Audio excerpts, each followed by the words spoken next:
Patróns maiores, armadores, representantes políticos e tamén do tecido empresarial de Ribeira, representados no Consello Sectorial de Pesca, mantiveron un encontro este mediodía para avanzar na busca de solucións para facer fronte aos vertidos de plástico.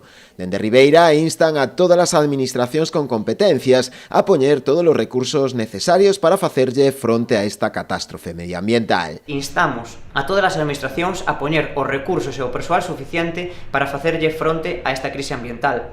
Queremos lembrar que até o día de hoxe o Concello de Ribeira, de maneira exclusiva, estivo loitando contra esta chegada masiva de bolas de plástico. Puxemos a Brigada Municipal de Limpeza, pero tamén a Brigada Municipal de Emerxencias, a retirar estes residuos da nosa costa, pero necesitamos a colaboración de outras administracións. Na xuntanza mostrouse tamén toda a incertidume xerada por esta problemática e que poida afectar o consumo dos produtos pesqueiros e marisqueiros, facendo unha chamada a seguir consumindo produtos do mar. Teñen a incertidume de que se estea deixando de consumir o noso produto pesqueiro.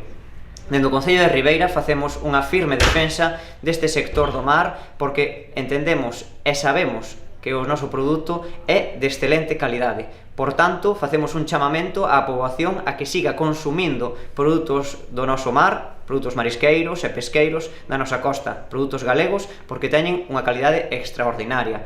E ademais non hai aínda estudos científicos que avalen o contrario, que estea producindo unha afectación neste mesmo momento dese plástico nas especies do noso mar. Tamén instan a que se realicen os cambios legislativos, non só a nivel estatal, senón tamén europeo, para que o transporte destes microplásticos e outro tipo de materiais se realicen de xeito diferente, sen poñer en risco a nosa costa.